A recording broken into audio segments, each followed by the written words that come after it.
봄이 왔네요. 네. 뭐 이러노? 아니 네. 봄이 오면 사실 네. 굉장히 설레이기도 하고 행복하기도 하고 네, 특히 네. 저는 봄 하면 이 팀이 생각나거든요. 어떤 팀인지 아시겠어요? 어떤 팀이에요? 롯데입니다. 바로. 롯데입니까? 네. 롯데예요? 네. 그래요? 아 그래요? 어. 이 롯데라는 팀이 사실 봄에 굉장히 힘을 가지고 치고 나가는 네. 요런 기력이 있는 걸로 우리가 알고 있었는데 올 시즌 봄의 롯데는 조금 다르다. 좋지 않는 측면에서 조금 다르다. 네. 그 실제로 지금 롯데 같은 경우에 지난 시즌 종료 후에 우승 청부사인 김태형 감독을 새로 영입하면서 우리가 2024년도에 일 한번 내겠다. 뭔가 달라진 모습을 보여주겠다라고 했지만은 어렵습니다. 네, 8연패 후에 하위권에 머무른 후 연승을 달리기도 했지만 여전히 위에 있는 팀들과 간격을 좁히지 못하면서 하위권에 머물러 있어요. 그래서 올 시즌 롯데의 봄은 왜 이렇게도 잔혹한 것인가? 요거를 한번 이야기 나눠보려고 합니다. 어떠세요? 요즘?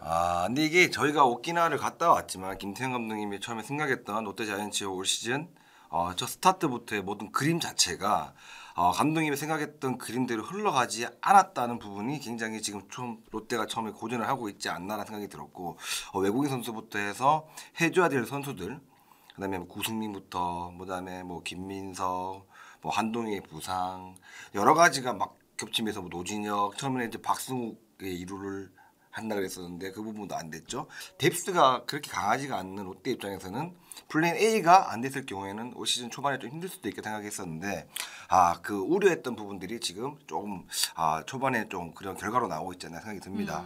그 실제로 시즌 초에 기아와 롯데가 사실 비슷하게 주전 선수들이 이제 부상을 당하기도 하고 좀 부진하기도 하고 그래서 전력에서 이탈되기도 하고 이런 면모들이 비슷했는데 막상 뚜껑을 열고 보니 기아는 지금 저 위에 날아가 버렸고 네네. 지금 롯데 같은 경우는 날지 못하고 계속 주춤하고 있는 모습이거든요. 네. 왜 이런가 해서 한번 팀 기록을 봤더니 일단은 공격면에서 참담합니다. 타율부터 시작해서 득점, 뭐 홈런, 그리고 출루율, 장타율 대부분이 리그 하위권이에요. 네. 네. 그리고 지금 뭐 마운드 같은 경우도 사실상은 뭐 선발 같은 경우 중위권에 머물러 있다고 볼 수는 있지만 나머지 이제 전체적으로 봤을 때는 하위권이죠. 네, 맞습니다. 네. 그래서 이게 참 안 되는 팀은 지표를 보면 안 되는 이유가 나오더라고요. 네. 그래서 이제 조금 우리가 들어가서 롯데 포지션별 OPS를 한번 비교를 해봤더니 우익수 자리가 상위권에 나홀로 저 위에 있어요. 아무래도 이제 가장 큰 이유는 빅터 레이에스 외국인 타자가 이 자리를 잡고 있기 때문에 그런 것 같고 나머지는 사실상 뭐 리그 하위권입니다. 특히나 제일 뼈아픈 건 전 저 포수 자리예요. 김태형 감독님 어떻게 보면 이제 포수 출신이기 때문에 포수의 마음을 굉장히 잘 안단 말이에요. 네. 근데 어떻게 보면 이제 유강남 선수의 타격 부진, 송구 도루 저지 이런 부분들이 감독의 지금 성이 안 찰 수가 있단 말이에요. 그러면서 어떻게 보면 지금 정보건 선수를 쓰면서도 이제 손흥민 선수까지 어떻게 보면 수비라도 해야 되니까 백업으로 이제 불러든 상황에서 지금 그래도 이제는 롯데가 조금 이제 분위기를 조금씩 타는 느낌이라 가지고 최근 몇 년 동안 보면 롯데가 공격력이 포수 부분이 굉장히 약한 느낌이란 말이에요. 그렇죠. 그런 부분에서 뭔가 포수도 수비만 하는 게 아니라 공격력도 조금 이제 강화가 돼야 되는 상황인데 이 포수 부분에서 뭔가 조금 아킬레스건이 좀 있지 않나 생각이 듭니다.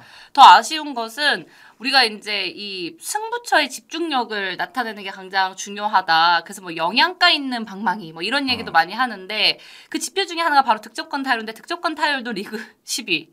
그리고 빅 이닝을 만들어낼 수 있는 이 장타가 또 중요한데 장타도 리그 10위. 모두 하위권이에요. 네. 네. 참 이거 보면은 얼마나 답답할까 싶어요. 네. 이게 결국에는 아무리 투수가 잘 던져도 점수가 나야 이기는 경기가 야구잖아요. 네네. 그런 의미에서 참 답답하겠다라는 생각이 드는데 이 공들인 롯데 내야 특히나 힘을 내지 못하는 이유가 뭘까? 그 이전까지 굉장히 많은 선수를 데려왔어요. 특히나 이제 2차 드래프트에서 최양 선수, 오선진 선수까지 영입을 하면서 내야를 좀 채웠고 여기에 이제 FA로 노진혁 선수까지 이제 데리고 왔었단 말이죠. 네. 그럼에도 불구하고 여전히 내야가 좋지 않다. 1군에 있었지만 많은 경기에 출전을 하지 않았던 선수들이 많이 이제 2차 드래프트나 이렇게 데리고 오면서 1군에 있지만 이 선수들이 통상적으로 이렇게 능력치를 보면 크게 팍 오르는 선수들이 많지는 않아요. 뭐 김민선 선수도 1군에서 많은 경기를 뛰었지만 지난 시즌에 LG에서 거의 백업으로 하려고 했었고 노진혁 선수도 작년에 부상이 있으면서 많은 경기 출전하지 못했고 올 시즌에 감독이 생각했던 그림대로 나와주지 않고 박승호 선수도 마찬가지고 어쩔 수 없이 손호영 선수를 트레이드로 하면서까지 데리고 왔지만 손호영 선수가 그나마 지금 그 역할을 해주면서 분위기를 좀 살아가는 느낌이고 정훈 선수가 저 정도 역할을 해주고 있다는 게 그나마 롯데 내야수의 뎁스에서 그나마 유지를 하고 있는 거 아닌가 생각이 듭니다. 예. 이게 지금 현재 롯데 뭐 내야수 팀 OPS 같은 경우도 10개 구단 가운데 지금 최하위에 머물러 있는데 네. 이 야구 전체 판을 두고 봤을 때 내야가 가지고 있는 중요도는 어느 정도인가요? 저는 내야수로서 또 워낙 이름을 떨쳤던 분이시기 때문에. 내야는 게 수비라는 거는 특히 내야 같은 경우에는 투수들이 방어율을 낮춰주는 그 위치를 차지하고 있다고 보면 될 것 같아요. 그만큼 수비가 중요하다. 특히나 이제 이 롯데로서 굉장히 아쉬운 것 중에 하나가 우리가 이제 돈을 쓰면 그 돈에 맞게 이제 상품이라든지 뭐 음식이라든지 기대를 하게 되잖아요. 네, 롯데가 올 시즌을 앞두고 이제 이 FA를 적극 영입을 했단 말이죠. 네. 유강남 선수를 4년 총액 80억 원, 노진혁 선수를 4년 총액 50억 원, 그리고 한현희 선수를 3+1 해가지고 총액 40억 원에 이렇게 영입을 했어요. 그래서 기대를 굉장히 많이 걸었는데 네.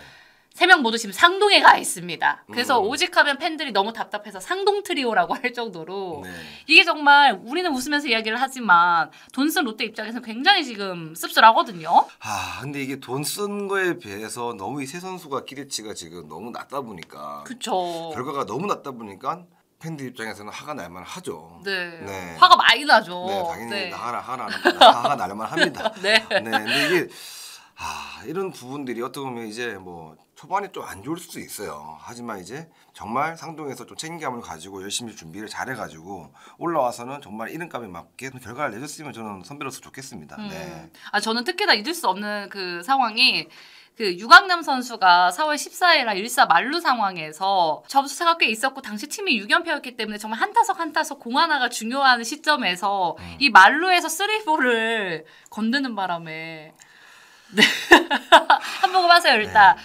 그러고서 이제 병살타로 결국에는 그 이닝이 이제 끝이 났고 덕아웃에 들어갔는데 이제 고영민 코치랑 그다음에 이제 유강남 선수랑 또 감독님이 이렇게 모여가지고 같이 이야기를 하는 거 보고 저 뭔가 문제가 난 것 같다라고 했는데 아니나 다를까 바로 그 다음 날에 이제 2군으로 내려보내는 그러면서 이제 감독님께서 본인 나름대로 우리가 메시지를 전달했고 본인 나름대로도 이제 그 부분에 대해서 잘 준비해서 올 것 같다 좀 많이 지쳐있고 힘들어 보여서 쉬어갈 타이밍이라고 생각했다라고 이야기를 하셨는데 만약에 그 상황에 덕아웃에 있는 동료였다면 어떠셨을 것 같아요? 동료였다면이 문제가 아니라 네. 이거는 그냥 야구했던 선수로서 보면 7대2에 6회 1사 만루로 가려면 팀이 따라가고 있는 상황이었기 때문에 저는 아마 7하는 사인 나와도 2대5도 안 쳤을 것 같은 상황이에요. 예.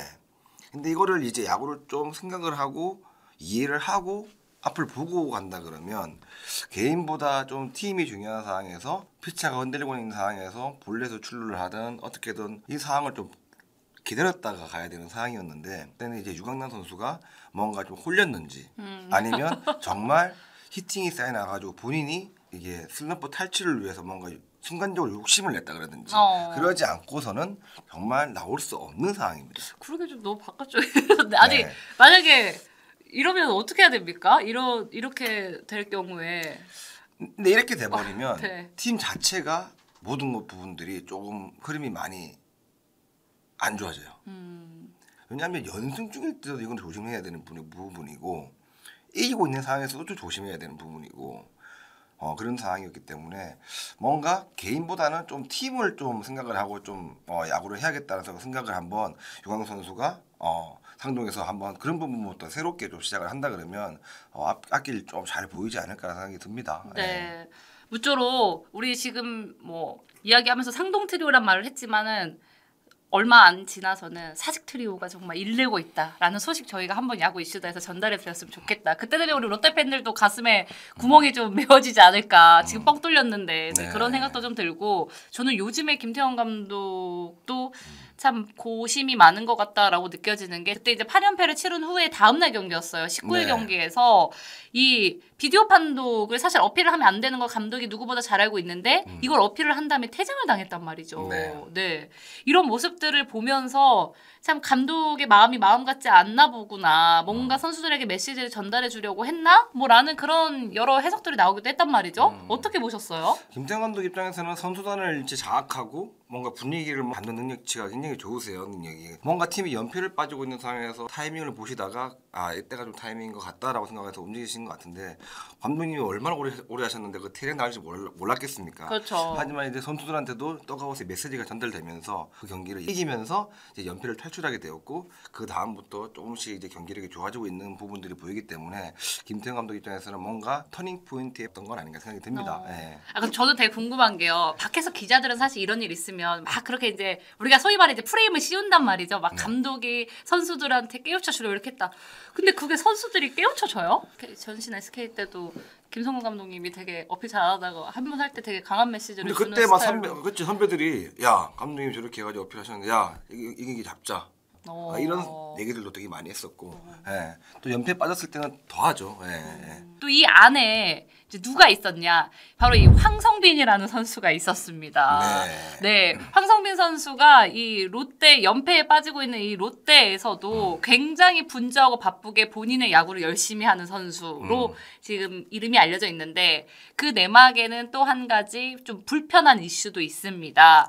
바로 이제 18일 잠실 LG전에서 켈리하고 조금 이제 불편한 모습들을 보여주면서 결국엔 이게 벤치 클리어링으로까지 이어졌다는 말이죠. 네, 이 당시 경기에서는 파울 타구를 타격하고 난 다음에 1루로 이제 뭐 전력 질주하고 난 다음에 뭐 천천히 타석으로 복귀한다든지 이런 식의 조금 시간을 끄는 듯한 행동을 보이면서 켈리의 불편한 심기를 좀 건드렸단 말이죠.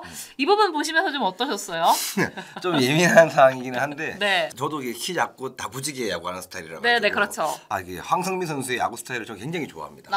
앞에서 막 뛰고 막 슬라이딩하고 막 팀 분위기를 막 기저을 수 있는 그런 야구 스타일을 되게 좋아하는데 저도 이제 어릴 때 약간 그런 야구를 많이 해봤지만 뭔가 오해 살 행동을 굳이 할 필요가 있나라는 생각이 들어요. 이거는 본인도 알 거예요.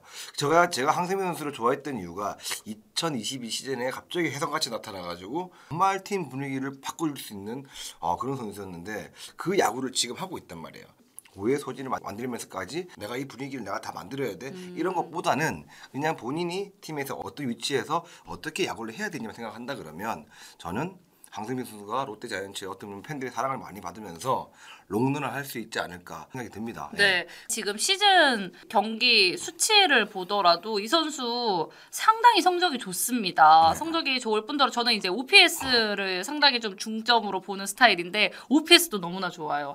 김태형 감독님이 구상했던 대로 완전 다르게 지금은 이제 뛰는 야구와 발 빠른 선수 뭔가 득점을 낼 수 있는 루트를 찾아가는 이 야구 이제 흐름을 경기를 하고 있는 것 같아가지고 그게 키플레이어가 황성민 선수이지 않나. 황성민 선수가 어떤 역할을 해주냐에 따라 가지고 뭔가 팀 분위기가 지금 많이 바뀌고 있단 말이에요. 김태형 감독 입장에서는 뭔가 이제는 뛰는 야구와 선수들을 믿는 야구와 선수들이 알아서 그라운드에서 펼치는 야구를 두산 시절에 또 보여줬던 그런 야구가 이제 조금씩 눈에 보이고 있는 것 같아가지고 안 좋았던 시간들이 이제 조금 지나갔고 이제 앞으로 롯데가 조금 더 이제 좋은 날이 오지 않을까 저는 생각이 듭니다. 그 사실은 이제 롯데를 두고 봄에만 잘한다고 해서 봄대라는 이제 팬들은 사실 웃지 못할 이름도 있는데 올 시즌만큼은 이걸 반대로 봄에만 안 좋고 나머지는 뭐 다 좋을 수 있도록 뭐 그렇게 가는 또 봄에만 좋지 않았다의 봄대가 될 수도 있다. 그렇기 때문에 올 시즌 이제 롯데 앞으로 남은 경기 수가 훨씬 많습니다. 네, 이제 좋은 전력들 잘 정비해서 들어오고 그러면서 더 탄탄해지고 더 강해진 롯데를 저희가 볼 수 있었으면 좋겠다라는 바람 전해봅니다. 개막 한 달이 지난 지금 신이 난 윤곽은 지금 어떻게 되고 있나? 이 이야기를 좀 해볼까 합니다. 네.